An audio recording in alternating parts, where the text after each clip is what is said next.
Ahora sí, comenzamos. Comenzamos. Todas las preguntas, como les decía recién, todas las dudas que tengan, escríbanlas en el chat. Si no se las alcanzo a responder en vivo y en directo, se las puedo responder, digamos, en diferido a través no sé, de los canales que ya tenemos abiertos para poder comunicar. Classroom, correo electrónico y WhatsApp. ¿Ya? Entonces, lengua y literatura para terceros medios 2021, ¿cierto? Y la clase 3, vamos a decirle clase 3, 15 de marzo. ¿Ya? Estamos en la unidad de reforzamiento, recuérdenlo. Por lo tanto, todas estas tareas son más bien considerando lo que se supone que vienen y traen como aprendizajes del año pasado. La actividad 3, que va a ser la T3 o tarea 3, ¿cierto? Es producir textos inéditos. Voy aquí, hay una pregunta en chat. Ahora vamos a hablar de eso. Tranquilidad. ¿Ya? Tranquilidad, tranquilidad. La tarea 3, ¿cierto? Tiene como propósito, o la clase tiene, más bien tiene como propósito que ustedes produzcan dos textos inéditos, uno literario y otro no literario. Yo pensé, dije, qué textos inéditos, ¿cierto? Y que sean fáciles de hacer para ustedes, que sean breves para mí revisarlos también, porque no las voy a abrir, escribo una novela literario y un informe no literario, como se hacía antiguamente, ¿cierto? Sino tareas más cortitas, pues más breves y por supuesto más dinámicas y más amenas. Pero teniendo siempre en consideración que deben tener acceso a ciertas herramientas de escritura, que son los conocimientos previos que ustedes tienen, ¿cierto? Reconocer las características de los géneros a los que pertenecen ambos textos y por supuesto propósitos e intenciones comunicativas que estén presentes en ellos. Por eso vamos a revisar dos tipos de textos, uno literario, perdón, vamos a partir así, uno no literario, el primero es no literario, y luego uno literario, para que ustedes tengan esas dos formas discursivas y las puedan interiorizar, ¿cierto? Y puedan canalizar la tarea de mejor manera, ¿ya? El objetivo que estoy retroalimentando es este del año pasado, ya ustedes así como un bonito, que les importa, pero es bueno decirlo que estamos retroalimentando un aprendizaje del año pasado que tiene que ver con aplicar reflexivamente, ¿cierto? Y creativamente estas habilidades de escritura que son adquiridas no solamente en segundo medio, sino estamos hablando de habilidades de escritura de la vida, prácticamente. ¿Ya? Así que no es nada novedoso tampoco lo que vamos a ver. Me imagino que ya han visto este tipo de textos también en la vida y ojalá hayan utilizado, ¿cierto?, más de uno para poder hacer de su vida algo más agradable. Entonces, vamos allá. Vamos a ello, como dicen los españoles. Previamente, y aquí respondiendo a la Trini, que tenía esta duda, ¿cierto? Trinidad tenía esta duda de que, ¿cuáles son las otras tareas? ¿Y por qué estamos en la tarea 3? ¿Cuáles son la 1 y la 2? Me faltó preguntar por la 1 y la 2. Se supone que están aquí yo saqué un pantallazo, ¿cierto? Al- a la página de Classroom del tercero medio C. Y aquí, ¿cierto? Están las dos tareas señalizadas. La tarea 1, perdón, esa es la tarea 2. La tarea 2, ¿cierto? Que tiene que ver con, aquí voy a aplanar un poquito, analizar textos de los medios masivos de comunicación. ¿Ya? La tarea 2 tenía que ver con la cultura de la cancelación, y nosotros hablábamos, ¿cierto?, de Pepe Le Pew, hablamos de ese personaje de Looney Tunes, ¿cierto?, que fue cancelado por ser un acosador, ¿cierto? E incitar, ese es el argumento, e incitar, ¿cierto?, a una cultura de la violación. Bueno, así como Pepe Le Pew, tendrían que cancelarse el maestro Japosai de Ranma y Medio, maestro Roshi de Dragon Ball, eh, a Johnny Bravo, ¿cierto? Entre otros tantos personajes que tenían este comportamiento un poco avasallador con respecto a su sexualidad, ¿cierto? Un poco invasivos. Funao, como se dice en términos más prácticos. Se han funado estos personajes. Esa es lo que se llama cultura de la cancelación. ¿Ya? Ya, calmado. Eso también lo voy a responder, Carla Vidal. Y la tarea 2, ¿cierto? Esa es la tarea 1, análisis de texto de medios masivos de comunicación. Específicamente vimos, ¿cierto?, esta nota periodística y y luego un video de cómo y de qué significa esta idea de la cancelación y por qué es nociva y no productiva, ¿cierto? Lo vimos a propósito de la película Lo que el viento se llevó, si no me equivoco, y otras más, ¿cierto? Personajes y músicos que fueron cancelados en algún momento. Bueno, y la segunda tarea era, o la primera tarea más bien, la más antigua, era una interpretación literaria de un texto que en este caso, ¿cierto? Era un cuento de Jorge Luis Borges, Los dos reyes y los dos laberintos. Son unas preguntas como, ¿por qué este es un cuento? Y qué nos quiere decir? ¿Y cuál es el sentido? Preguntas que son como muy respondibles. De hecho, las tareas yo las respondí. Esa tarea yo la respondí en clases presenciales, así que si tienen buena onda con sus compañeros ahí, pueden compartir esa experiencia también. Eh, pueden compartir su tarea. No hay drama. La idea es que reactiven esos conocimientos, pues ya, así se analizan los cuentos y hagan el objetivo. ¿Por qué son importantes estos aprendizajes? Porque de alguna manera nos van a dar pie primero nos van a dar un pie importante, ¿cierto?, con respecto a lo que vamos a trabajar en tercero medio, pero también son importantes porque se supone que ustedes están en una formación permanente, o sea, están de menos a más. Y en este menos a más, ¿cierto?, es importante también ir mirando para atrás y diciendo, esto es lo que he aprendido hasta ahora, y estoy en tercero medio, ni más ni menos, me queda un año para salir del colegio y entrar a la educación superior. Entonces, es importante también ir haciendo una autoevaluación, un autocuestionamiento, ¿cierto?, de lo que hemos aprendido, pero también son importantes porque estos aprendizajes son importantes porque los van a dotar a ustedes de las herramientas discursivas para poder desenvolverse bien en la vida, da lo mismo en general, en la vida, en la universidad, en el instituto, en el trabajo, como familia, como padres, ¿cierto?, como ciudadanos, etcétera, etcétera. Ya, por eso es importante, si no, no estaría haciendo esta clase, estaría dedicando a otra cosa. Ok, el primer texto que vamos a ver, ya se imaginan, aquí ya estoy mostrándoles, ¿cierto?, una idea de qué vamos a hablar.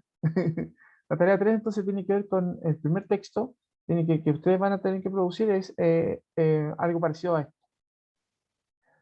una receta de cocina. Entonces yo les voy a mostrar entre una página, recetasgratis.com, si no me equivoco. A ver, parece que era recetasgratis.com. No. Más adelante está el enlace. Pero una página de recetas como hay miles. Y como ustedes pueden tener también en su biblioteca particular, ¿cierto? Un librito de recetas. Son súper útiles cuando quieren hacer y sacar de apuro, ¿cierto? O impresionar a alguien, ¿cierto? O saciar el hambre, el bajón, ¿cierto? Que de repente ataca sin misericordia. Entonces, si ustedes se dan cuenta, aquí tenemos un título, el nombre de la receta, ¿cierto? Tenemos a alguien que la editó, aquí está la señorita, ¿cierto?, que preparó esta receta, una fecha que es más o menos contexto, dadas las circunstancias de preparación, ¿cierto? Y una imagen, súper importante en la imagen, que acompaña, ¿cierto?, el sentido de la preparación. O sea, esto es más o menos lo que debería a ustedes resultarles si siguen al pie de la letra lo que voy a decirte que tienes que hacer. Eso es una receta. Entonces, aquí hay un preámbulo que hace la chica que se llama Jessica, a secas. Dice, la pasta es uno de los platos que nos salvan y solucionan cualquier cena o comida en un 2x3. Existen tantas formas de prepararla que es muy difícil aburrirse de la pasta. La pasta, los tallarines, ¿cierto? Los fideos, a eso me refiero, no se pasa un rollo. No hay dudas acerca de por qué resulta el plato favorito de tantos. En esta ocasión vamos a preparar una receta de tallarines al pesto, destacado ahí, ¿cierto? Una de las formas más deliciosas y sencillas de comer tallarines o espaguetis, dependiendo del tipo de fideo. Para elaborarlos puedes usar cualquier tipo de pasta larga, ¿cierto? Lo que decía recién. Solo necesitas una procesadora de alimentos, esas son las herramientas que vamos a utilizar.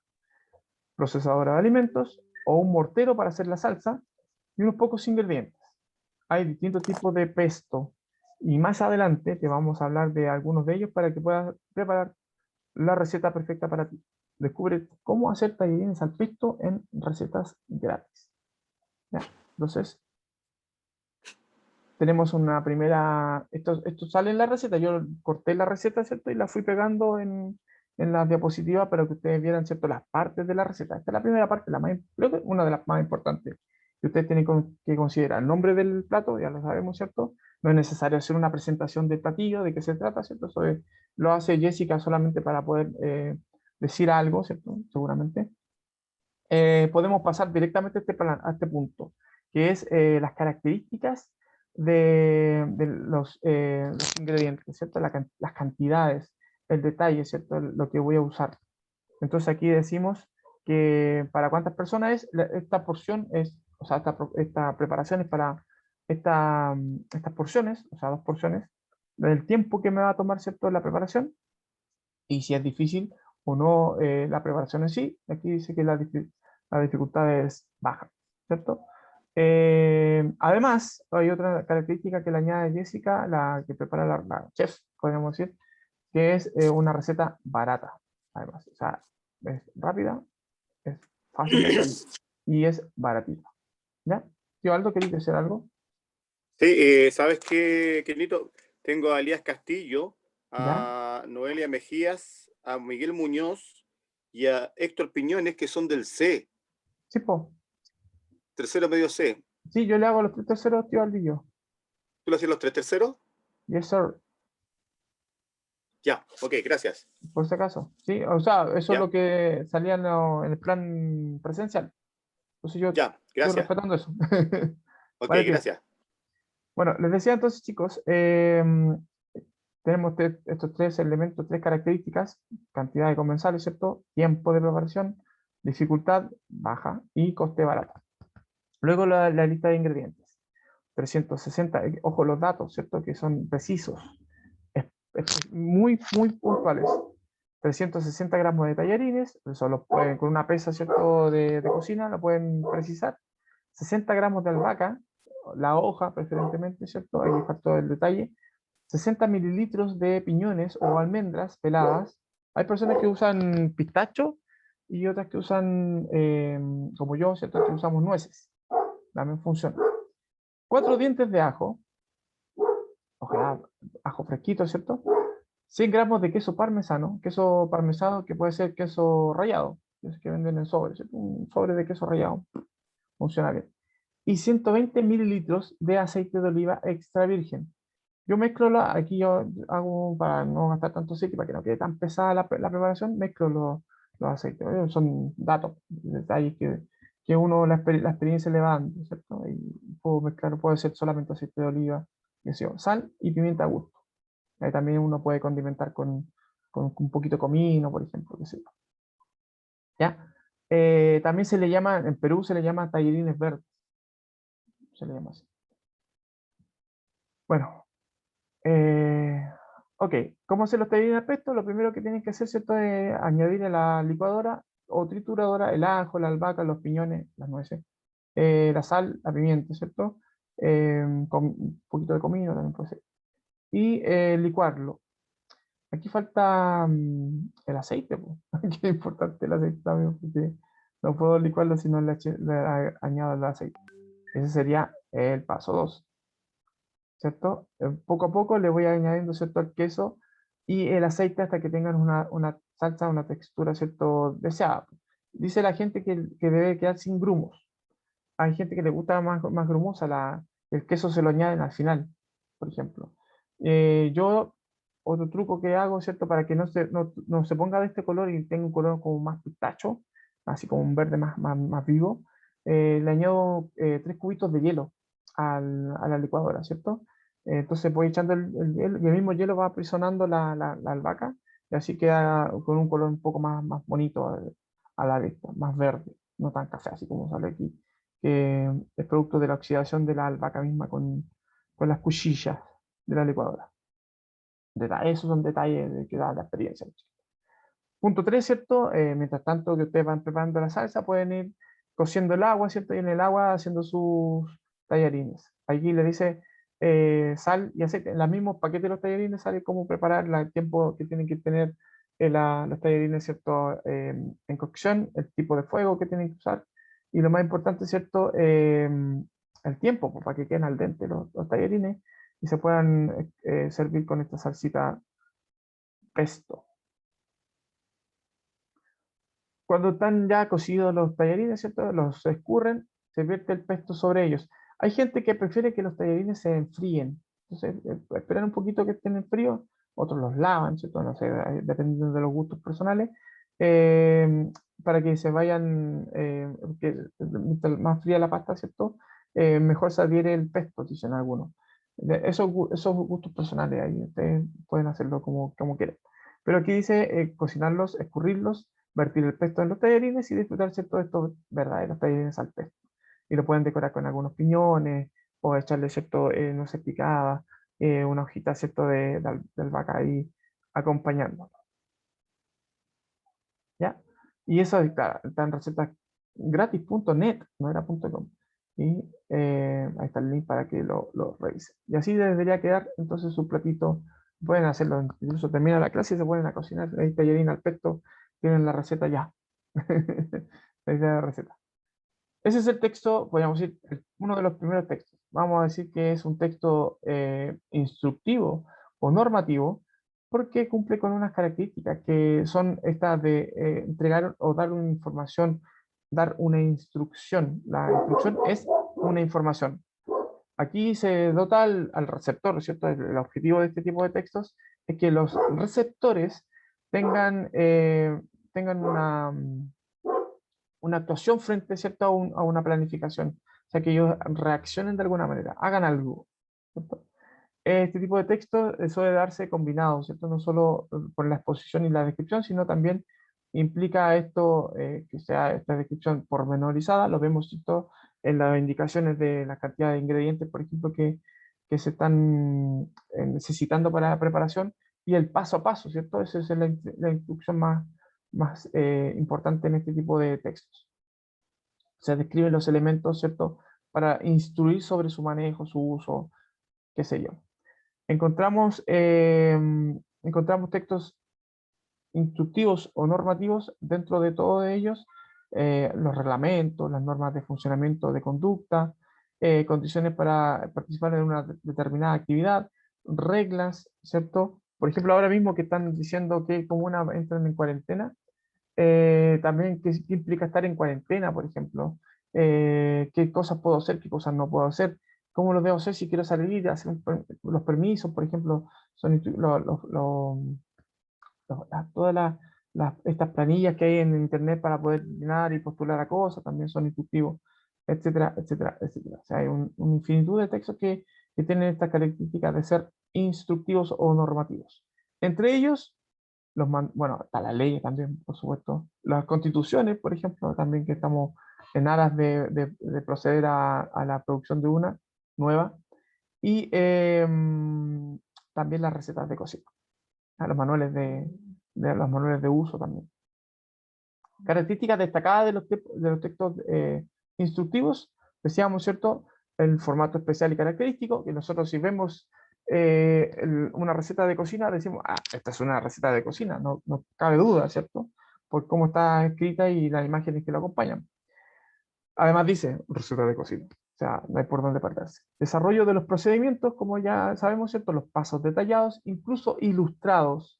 Aquí yo me adelanto, ¿cierto?, a esta característica de la ilustración o de los dibujos para saber cuándo y en qué momento, ¿cierto?, se tiene que hacer qué cosa. Por ejemplo, yo armé un columpio, esto así como columpio de jardín, ¿cierto? Entonces ahí decía, ponga el tornillo tanto en tal parte, el fierro tanto va con este otro tanto.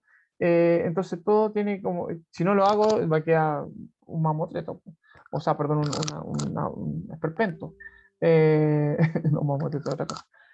Un esperpento de mueble. Entonces tengo que ser prudente y por eso es muy importante seguir las indicaciones para el paso a paso del procedimiento. Utilizar, ¿cierto?, también en este caso para la producción, un lenguaje claro, directo, lineal, ordenado secuencialmente, ¿cierto? Utilizar marcas gráficas como números, este es paso uno, por ejemplo.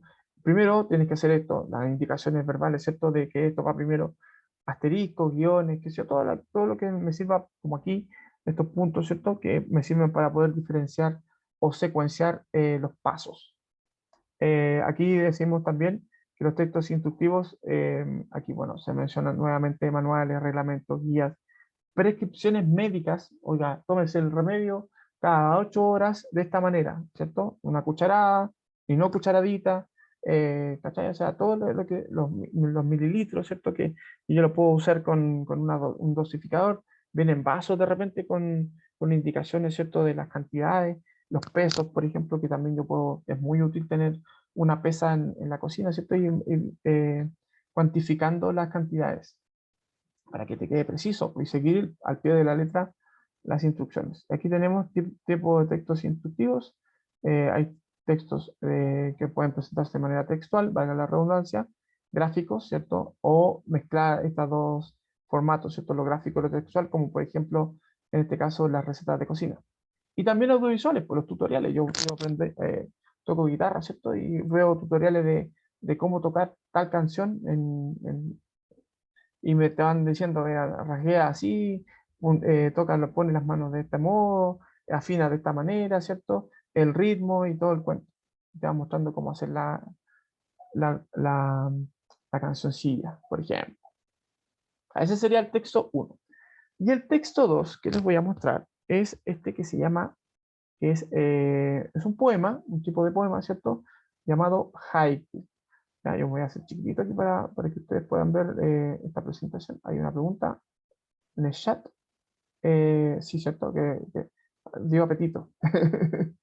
Dio apetito la explicación. Voy al segundo texto, ponga mucha atención.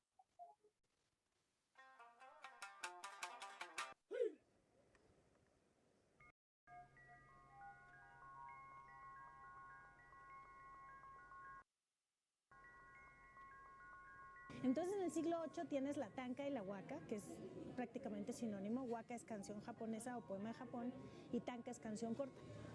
Y en cambio el haiku nace siglos después, en el siglo XVII, con Basho.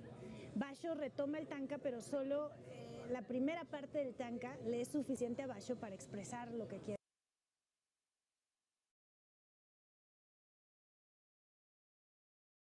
decir. Entonces con 5 o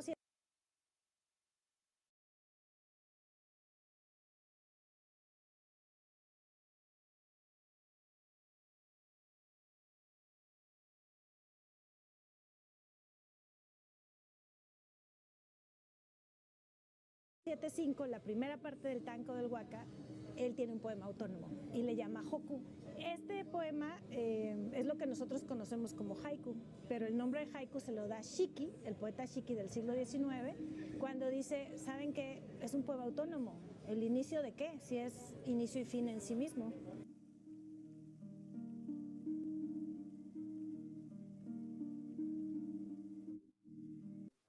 Perdón, aquí vean los haikus que hay de repente presentan entre la explicación de la profesora de literatura, ¿cierto? Aquí en los haikus que van apareciendo para que tengan como referencia a qué se refiere ella. Entonces en su tiempo Basho estaba revolucionando el género. Él estaba un poco burlándose de la aristocracia y del concepto de poesía como para la gran élite, ¿no? Como poner atención a los elementos de la naturaleza que no son grandiosos, que no son aplastantes, ¿no? Los pequeños detalles.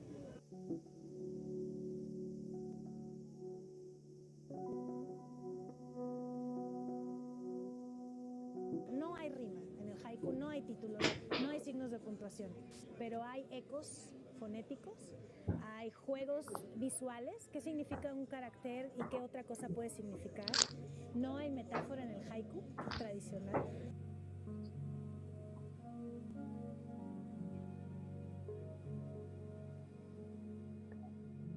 Bueno, a mí me fascina el haiku por su capacidad de sintetizar en una imagen verbal el tiempo presente.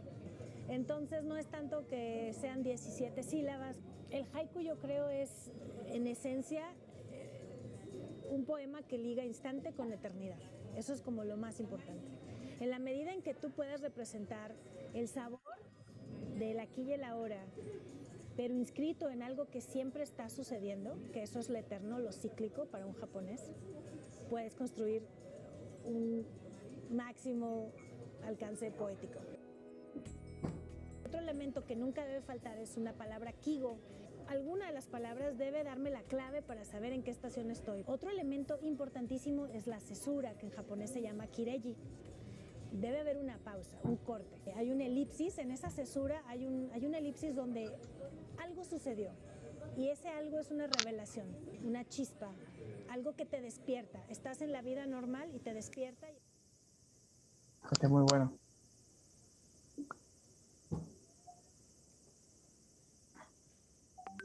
El haiku que Basho recitó en su lecho de muerte, en japonés dice Furu ike ya kaezu tobikomu misu no oto. Es algo así como antiguo estanque y el salto de una rana, ruido del agua. Lo bellísimo de este poema es que el primer ideograma significa antiguo, pero también tumba. El segundo, estanque. Ante ese antiguo estanque hay un movimiento, un chasquido del agua, pero nadie te dice que es hacia adentro ni hacia afuera. Tobikomu es un verbo compuesto. Tobi es saltar y volar, y komu es penetrar o traspasar.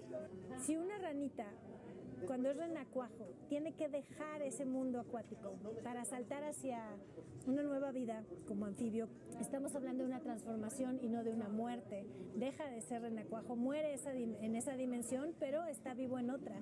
Entonces, por primera vez me quedó claro cuando escuché esta interpretación la razón por la cual Basho lo recitaría cuando muere.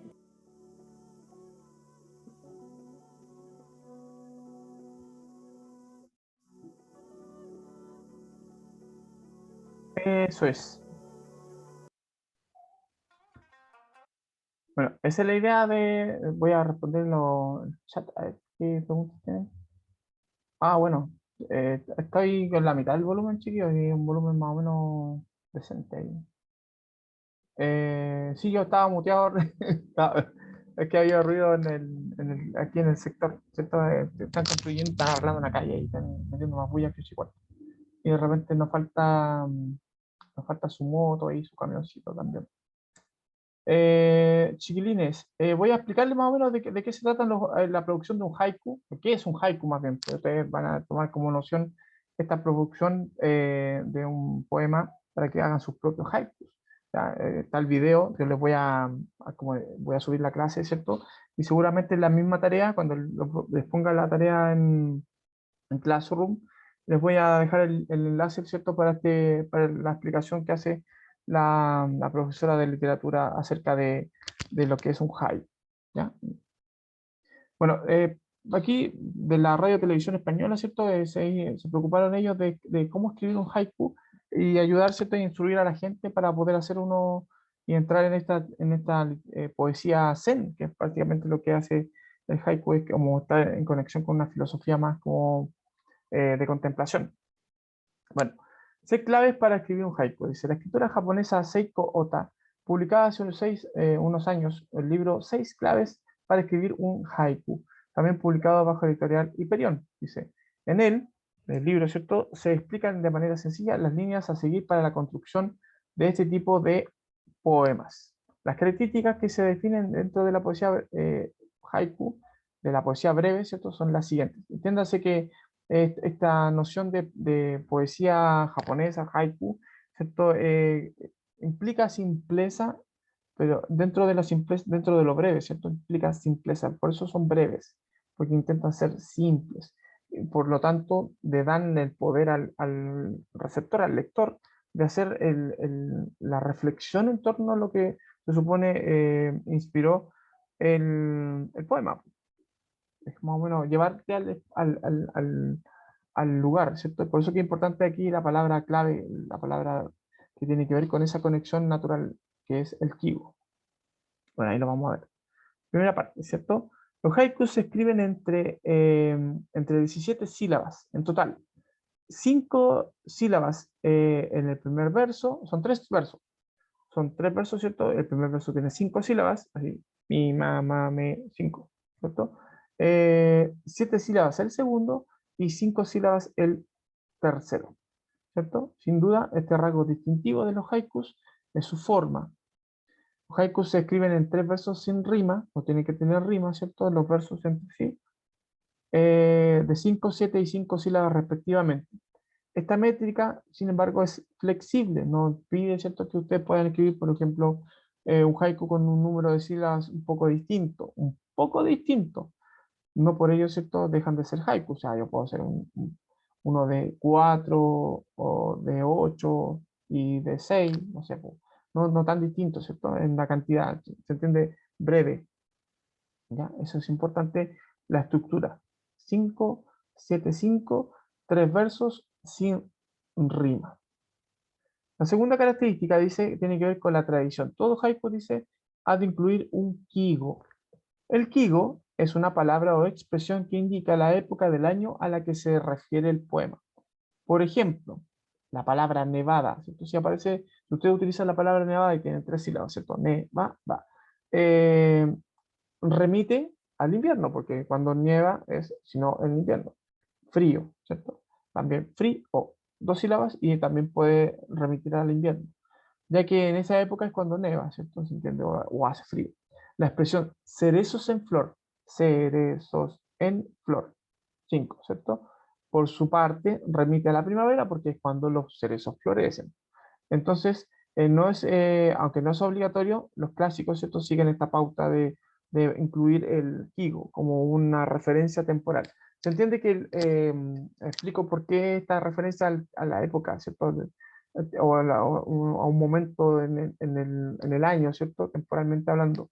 Tiene una connotación doble. Por un lado, representa mi momento emocional. Yo de repente estoy en un invierno, ¿cierto? Emocional. Estoy como muy tenso, deprimido, triste, qué sé yo. Si el invierno representa eso para mí, por supuesto. En verano es como alegre, todo feliz, colores, sabores distintos, ¿cierto? Qué sé yo. Temperatura distinta, emocional, ¿se entiende? Entonces, el Kigo hace alusión a eso también, ¿cierto? A emotividad relacionada, ¿cierto?, con la naturaleza. Para mí, por ejemplo, época de amor, la primavera, para mí, ¿cierto? Entonces yo puedo, si quiero hablar, hacer un haiku de amor, tendría que remitirme a la primavera porque emocionalmente eso es, ahí está la conexión. Si no, y esa es la otra explicación, la otra idea, ¿cierto? El otro sentido que tiene el Kigo es la edad. Generalmente las edades, la madurez, ¿cierto?, de una persona está relacionada también con esta idea de que hay momentos temporales. Yo estoy en un otoño de mi vida, ¿cierto? Porque estoy en la época en la que ya se me está acabando la madurez y estoy cayendo, ¿cierto?, en la ancianidad, en la vejez. Estoy en un otoño, una transición hacia el invierno, que sería la vejez, y las canas, ¿cierto? Y todo lo bueno. eh, y la muerte. Se entiende que para poder renacer de nuevo. Se entiende la idea, ¿cierto?, que la primera etapa de la vida es primavera, la adultez, entre juventud y adultez, ¿cierto?, es verano, y finalmente, ¿cierto?, otoño, en el que estoy yo, ¿cierto?, y invierno, en el que están las personas mayores, por ejemplo. Entonces, el Kigo tiene ese doble sentido. Por un lado, la edad, y por otro lado, ¿cierto?, la emotividad relacionada con la naturaleza y con los momentos de la época, del año.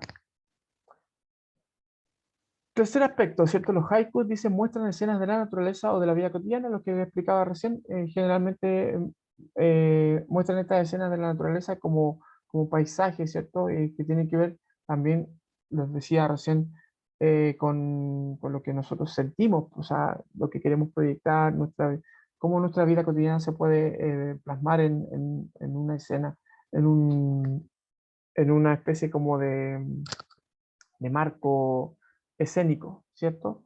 Por así decirlo, animales, plantas, paisajes, ya son paisajes, o también fenómenos meteorológicos como la lluvia, ¿cierto? O la nieve, por ejemplo. Y ahí la idea de nieve me da la sensación, ¿cierto?, de la imagen, la nevada, pero también la idea de Kigo, ¿cierto?, que es el momento emocional relacionado, ¿cierto?, con la época del año, por ejemplo, el invierno, etcétera. Punto 4 dice, un haiku transmite una impresión que ha causado la contemplación de algo. Generalmente los haikus son inspirados por un momento de contemplación. O sea, hay que estar en conexión, ¿cierto?, emocional con el medio en el que estoy, ¿cierto? O con el sentimiento, con la emoción. Y eso habla de lo propio de la poesía. Es decir, cómo nosotros también tratamos de plasmar lo que sentimos. La impresión transmitida tiene que ver también con una suerte de belleza, con una suerte de armonía. Por eso yo decía la idea de los zen, ¿cierto? De estar en como contacto, yo soy con la naturaleza es conmigo, de serenidad, reflexión, ¿cierto? Y frente a eso, la impresión que nosotros tenemos con respecto al tiempo, lo fugaz, la melancolía, qué sé yo, la soledad, etcétera. Entonces ahí la impresión que ha producido la contemplación de algo tiene que ver con ese sentimiento que se aloja en esta escena y que se transmite en un haiku. Punto 6, perdón, 5, los haikus se escriben con un estilo natural y sencillo, decíamos, ¿cierto? Un lenguaje coloquial, un lenguaje no muy rimbombante, sencillo, ¿cierto? Por eso a eso me refiero con lo coloquial, ¿cierto? Un lenguaje que es el del diario vivir, no un lenguaje rebuscado, ni palabras de diccionario, ¿cierto? O de pasapalabras, ¿sí? Como palabras muy demasiado cultas, sino palabras comunes y corrientes de la vida diaria, cotidiana, sin caer en la grosería, por supuesto. A eso me refiero. La idea es que el lector no se distraiga, sino que se concentre con lo que es realmente importante en el poema. Si recargamos el poema, por ejemplo, de metáforas, personificación, literaciones, un vocabulario muy culto, vamos a forzar al lector, ¿cierto?, a salirse de la imagen y entrar a tratar de entender o desentrañar, ¿cierto?, más allá de lo que se supone que tiene que hacer el haiku, que es apelar a la sencillez.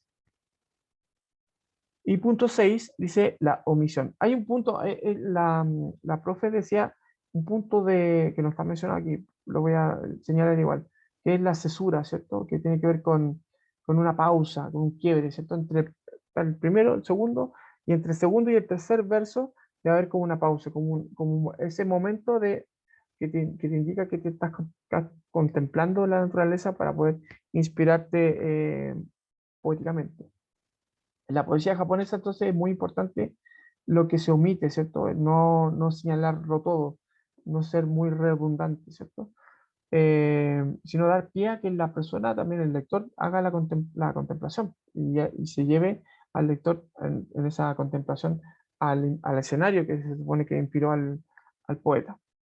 Debe, por tanto, centrarse en las cosas fundamentales y hacernos reflexionar sobre lo que falta, la omisión es lo que falta, ¿cierto? Para que sea nuestro imaginario el que complete la historia, que muchas veces depende de la interpretación de quien lo lea. Lo que hizo la profe con respecto al poema de Bancho, ¿cierto? Que decía, en el hecho de muerte, él escribió que algo rompió la tranquilidad de un estanque, ¿cierto?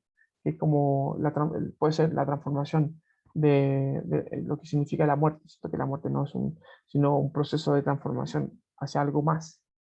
Puede ser la interpretación que le dio ella, o sea, puede ser. Bueno, eso es más o menos las características que tienen los haikus, ya ustedes pueden también investigar por su cuenta para que puedan producir los propios. Inéditos, ojo, yo soy un buen lector de este tipo de poemas, yo cacho al tiro cuando están tratando de venderme la pomada, como se dice en lenguaje coloquial. ¿Ven? Entonces la tarea 3, producción de textos inéditos, ustedes van a hacer esta tarea. Este es lo que va a ser subido, ¿cierto? Bueno, aquí falta la instrucción, yo la tengo lista, ¿cierto? La tarea, falta solamente subirla, por eso se la estoy presentando a ustedes primero. Tarea 3, entonces, actividad, producción de texto literario y no literario. El texto 1 que van a producir es una receta de cocina del platillo favorito de ustedes. Puede ser un sándwich, por ejemplo, su sándwich de la vida. Entonces ahí tienen que, obviamente, considerar elementos gráficos para la elaboración de este, nombre de plato, ¿cierto? Cómo se llama su sándwich, cómo se llama su platillo favorito, la lista detallada de ingredientes con al dedillo, ¿cierto? La cantidad, el orden, las instrucciones específicas para su preparación, ¿cierto? Y ahí se tienen que valer de números, por ejemplo, esto primero, segundo, una ordenación, ¿cierto? De la secuencia, los paso a paso. Entonces, y ojalá acompañado con imágenes. Para hacer esta tarea pueden ustedes editar una hoja de Word en el mismo Classroom o pueden en su computador, ¿cierto?, hacer una hoja de Word y me la mandan al correo electrónico, depende de sus habilidades mecánicas, ¿cierto? Para poder hacerlo, o también de su disponibilidad de internet o lo que sea. En la texto 2 que tienen que producir en esta misma tarea, ¿cierto? Es escribir un haiku sencillo, que no necesariamente cumpla con estas 17 sílabas, pero que redondee o esté alrededor, ¿cierto?, de la cantidad de sílabas que son distribuidas en los 3 versos, con la idea de un kigo, ¿cierto?, que es esta palabra que hace mención a un momento temporal, que tiene que ver también con un momento emocional, todo lo que le expliqué recién, tratar de cumplir lo máximo posible con la idea, ¿cierto?, de su poema breve, ¿ya? Un intento, puede ser un haiku de madera, así como le decía Neruda a los sonetos que no tenían necesariamente la métrica de un soneto, ¿ya? Así que no se preocupen por la cantidad de sílabas en total, en rigor, pero si quieren cumplir con ello, válganse del, ¿cierto? Ahí tienen 4, ¿cierto? Así. Para que recuerden un poco también la construcción métrica de un poema. Los poemas también tienen que tener a veces esa métrica. Entonces, esa sería la tarea 1, perdón, el texto 1 que tienen que producir de la tarea 3 y el texto 2 que tienen que producir, ¿cierto?, de la tarea 3. Esa sería la tarea 3 en total. Y creo que estamos casi ready con respecto a tareas para poder ya sacar un promedio y ponerle su primera nota. Si me respetan esta idea, ¿cierto?, de no hacer la prueba y considerar estas 3 tareas como consecuencia del reforzamiento, de la retroalimentación de los aprendizajes del año pasado.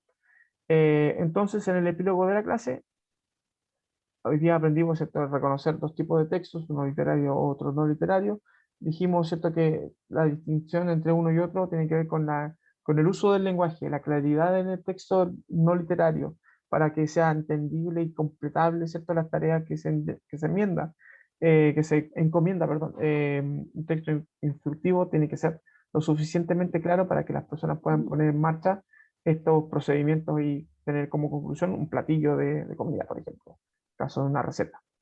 Se pueden integrar estos aprendizajes porque son relevantes en el sentido de que nos permiten, por ejemplo, hacer cosas o nos permiten expresarnos.